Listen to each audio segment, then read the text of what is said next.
사도신경 하심으로 신앙 고백하겠습니다. 전능하사 천지를 만드신 하나님 아버지를 내가 믿사오며 그 외아들 우리 주 예수 그리스도를 믿사오니 이는 성령으로 잉태하사 동정녀 마리아에게 나시고 본디오 빌라도에게 고난을 받으사 십자가에 못 박혀 죽으시고 장사한 지 사흘 만에 죽은 자 가운데서 다시 살아나시며 하늘에 오르사 전능하신 하나님 우편에 앉아 계시다가 저리로서 산 자와 죽은 자를 심판하러 오시리라. 성령을 믿사오며 거룩한 공예와 성도가 서로 교통한 것과 죄를 사하여 주시는 것과 몸이 다히 사는 것과 영원히 사는 것을 믿사옵나이다. 아멘. 찬송가 449장 하겠습니다. 449장입니다.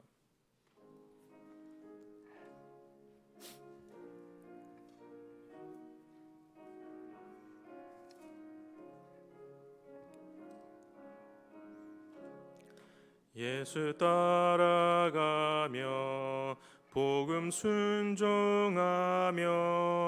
우리 행할 길 완하겠네.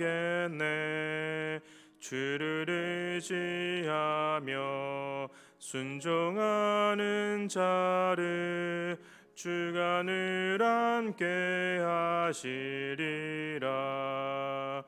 의지하고 순종하는 길은 예수 안에 즐겁고 복된 길이로다.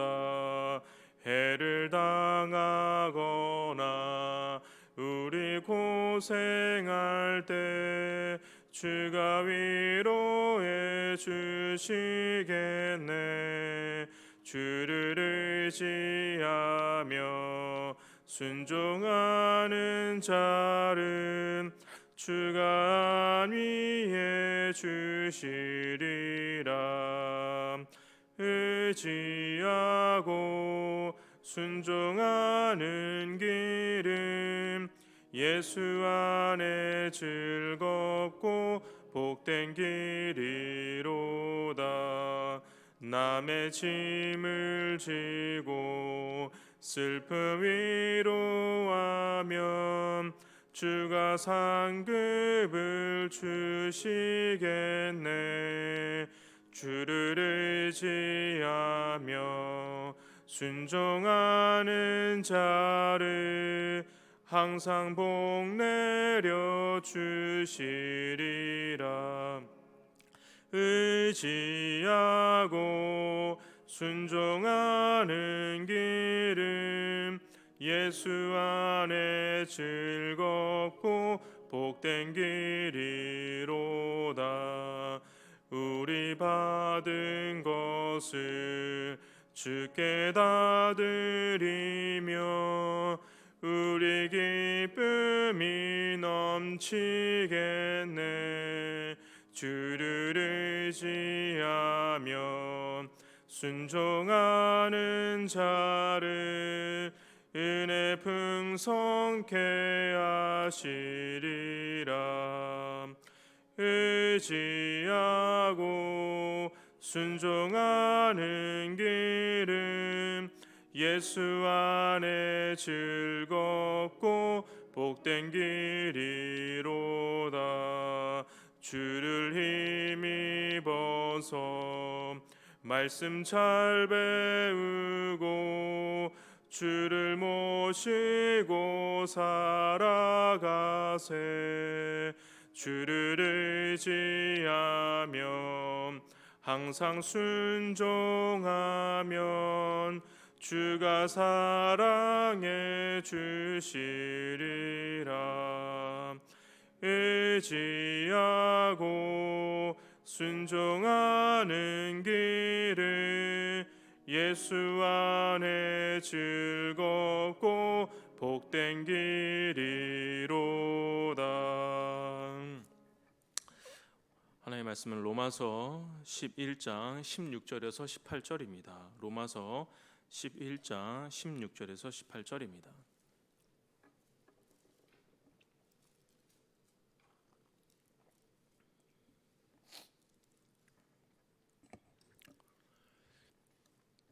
제가 읽도록 하겠습니다. 제사하는 처음 익은 곡식가루가 거룩한즉 떡덩이도 그러하고 뿌리가 거룩한즉 가지도 그러하니라. 또한 가지 얼마가 꺾였는데 돌 감람나무인 내가 그들 중에 접붙임이 되어 참 감람나무 뿌리의 진액을 함께 받은 자가 되었은즉 그 가지를 향하여 자랑하지 말라. 자랑할지라도 내가 뿌리를 보존하는 것이 아니요 뿌리가 너를 보존하는 것이니라. 아멘. 오늘 본문 16절은 해석하기가 조금 난해한 구절입니다. 그래서 새벽 시간에 자세한 설명보다는 어떤 의미인지 간단히 보도록 하겠습니다. 바울은 오늘 본문 16절에서 구약 성경을 인용하여 가르쳐 줍니다. 본문 16절입니다. 제사하는 처음 익은 곡식가루가 거룩한즉 떡덩이도 그러하고 뿌리가 거룩한즉 가지도 그러하니라. 이 말씀은 민수기 15장 20절을 인용한 것입니다. 민수기 15장 20절도 제가 한번 읽어보도록 하겠습니다. 너희의 처음 익은 곡식가루 떡을 거제로 타작마당에 거제같이 들어 드리라. 이 말씀은 곡식가루 떡덩이 중에서 처음 익은 떡을 하나님께 바치면 떡덩이 전체도 거룩해진다라는 뜻입니다. 처음 익은 것이 처음 것이 거룩하면 나머지도 전부 거룩해진다라는 의미로 한 공동체의 일부가 거룩해지면 공동체 전체도 거룩해진다라는 뜻입니다. 바울은 16절 하반절에서 뿌리가 거룩한즉 가지도 그러하니다라고 설명하면서 두 번째 예화를 말합니다. 바울은 뿌리가 거룩하다면 가지 또한 당연히 거룩하다라고 주장합니다. 뿌리와 가지의 관계가 필연적이라는 것은 부정할 수가 없습니다. 뿌리에 영향을 주는 것이 당연히 가지에 대해서도 적용이 됩니다. 따라서 뿌리와 가지의 본질은 같다라고 말할 수 있습니다. 그런데 문제는 처음 익은 곡식 가루와 뿌리가 누구를 가리키는지, 떡덩이와 가지가 누구를 지칭하는지 이게 책마다 학자마다 주장하는 바가 다릅니다. 어떤 책은 곡식가루와 뿌리는 유대인 신자들이고 떡덩이와 가지는 나중에 예수를 믿게 된 이방인 신자로 해석을 하기도 합니다. 또 다른 책들에서는 처음 익은 곡식가루나 뿌리는 아브라함을 가리킨다라고 말을 하기도 합니다. 각각 지칭하는 것이 무엇인지 정확히 구분하기 어렵기에 더 말씀드리지는 않겠습니다. 중요한 것은 조금 전에 언급하였듯이 처음 곡식이 거룩하면 그것으로 만든 떡도 거룩해진다라는 의미로 일부가 거룩하면 공동체 전체도 거룩해진다라는 것입니다. 마찬가지로 뿌리에 영향을 주는 것은 필연적으로 가지에게도 영향을 줍니다. 그렇다면 바울이 이 예화를 왜 드는 것일까요? 그것은 바로 다음에 나오는 참 감람나무와 돌 감람나무 이야기를 설명하기 위해서입니다. 17절에 두 감람나무가 있는데 하나는 참 감람나무고 다른 하나는 돌 감람나무입니다. 여기에서 각각 나무가 지칭하는 바는 명확합니다. 참 감람나무는 이스라엘이고 돌 감람나무는 이방 민족들입니다. 성경에는 표현되어 있지 않지만 어떤 책을 보니 이 감람나무의 소출이 적어질 때 이 돌 감람나무 가지를 거기에 접붙여서 그 나무에 생기를 불어 넣은 일이 있다라고 합니다. 참 감람나무가 약해져서 소출이 적어지기 시작하면 낡은 가지를 잘라버리고 돌 감람나무의 가지를 접붙이는 것입니다. 이렇게 돌 감람나무에서 떼어내 접붙임을 받은 가지들은 참 감람나무의 이 뿌리의 진액을 받았기에 새로운 생명을 얻게 되는 것이죠. 우리에게 조금 생소한 이 나무의 접붙임 예를 보면서 바울이 갑자기 왜 이런 이야기를 하는 것일까 의문이 들 수 있습니다. 바울은 나무와 가지 이야기를 하는 분명한 이유가 있습니다. 그것은 바로 경고하기 위해서입니다.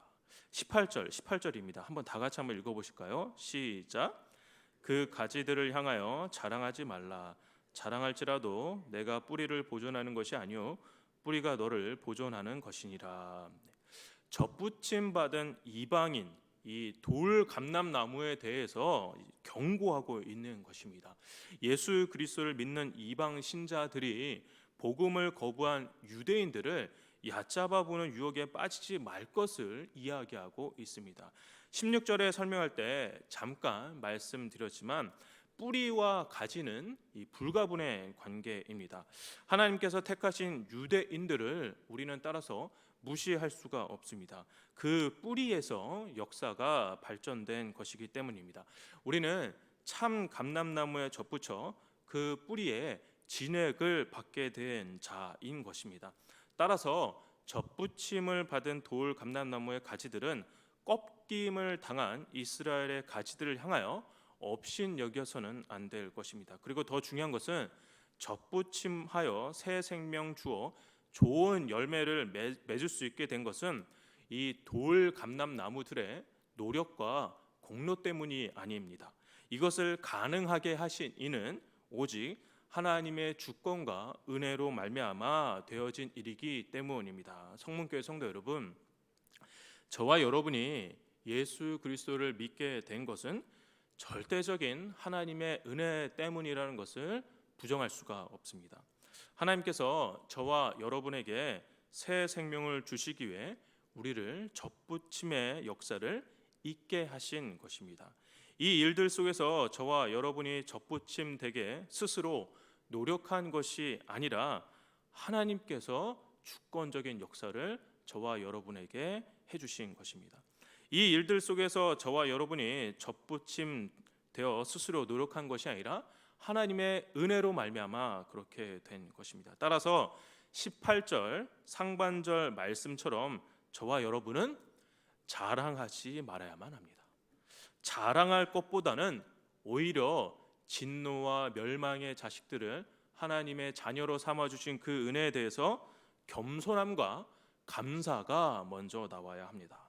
바울이 굳이 자랑하지 말라고 한 것은 우리가 쉽게 은혜를 모르는 자들, 내가 경험하지 못한 것들을 누리지 못한 어떤 다른 사람들과 필히 자연적으로 이 스스로 우월하다고 생각하는 이 자랑하는 마음이 굉장히 강하기 때문입니다.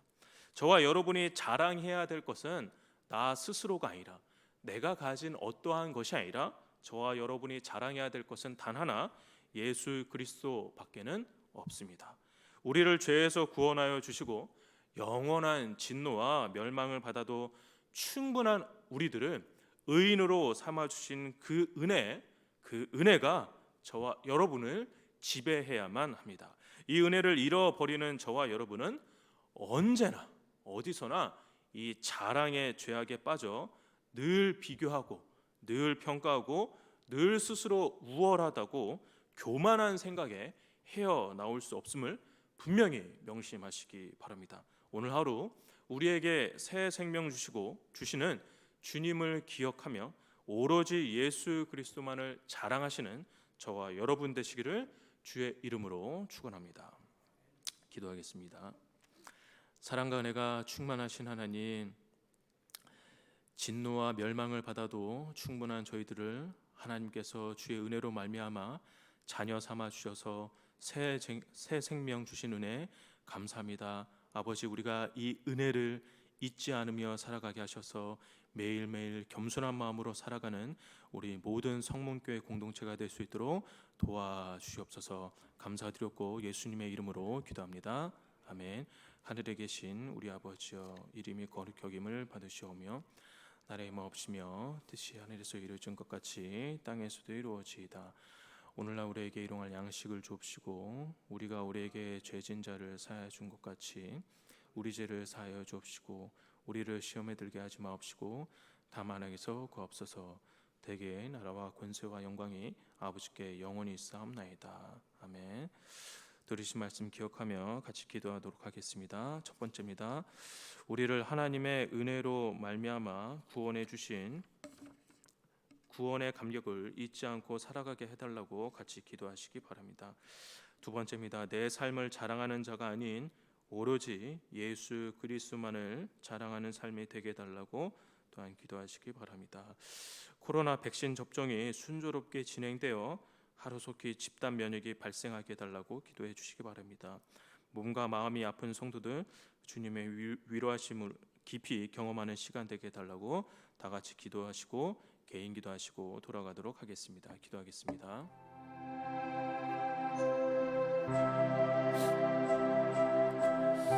사랑과 은혜가 충만하신 하나님 아버지, 주의 은혜로 말미암아 하나님의 자녀가 되어 이 구원의 감격을 우리가 종종 잊고 살 때가 너무나도 많이 있습니다. 냉랭한 마음, 식어진 마음, 굳은 마음을 가지고 아버지 그 구원의 감격을 잊고 나의 의와 나의 자랑과 나의 높아짐과 나의 어떠함이 신앙생활의 중심에 있을 때가 있습니다. 아버지, 우리의 이런 모습들을 주님께서 아시나니 우리를 불쌍히 주시고 주님의 마음으로 주님의 은혜로 우리를 회복시켜 주시고 온전히 우리 가운데 성령의 충만함을 얻어 하나님 닮은 예수 그리스도의 언행을 닮은 삶을 살 수 있도록 아버지 도와주시옵소서.